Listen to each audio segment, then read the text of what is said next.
እንኳን ለታላቁ ገዳማዊ አባ ጳውሊና ለአባ ለንጊኖስ ዓመታዊ በዓል በሰላም አደረሳችሁ።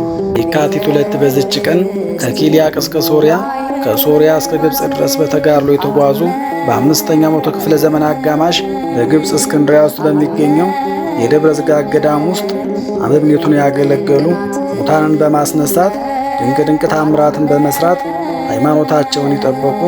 ከድንቅ ነገራቸውም አንዱ ሰይጣን የእርሳቸውን የምንኩስና ቆብ አይቶ ደንግጦ የሸሸላቸው ቅዱስ አባ ለንጊኖስ ሊቀ ምኔት በዚች ቀን ዓመታዊ በዓላቸው ይከበራል።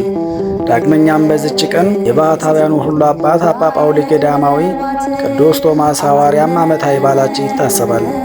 ቅዱስ ዮሐንስ መጥምቀ መለኮት፣ ቅዱስ ታዲዮስ ሐዋርያ፣ ቅዱስ ሳዊሮስ ዘአንጾኪያ፣ ቅዱስ ኢዮብ ጻድቅና ታጋሲ፣ ቅዱስ አቤል ጻድቅና አባ ሕርያቆስ ዘሀገረ ብንሳ ደግሞ ወርኃዊ በዓላቸው ይታሰባል። ለእግዚአብሔር ክብር ምስጋና ይሁን። እኛም ቅዱሳኑን አክብረን በስማቸው ምግባር ትሩፋት ፈጽመን በረከታቸው እንድንሳተፍ አምላከ ቅዱሳን ይርዳን።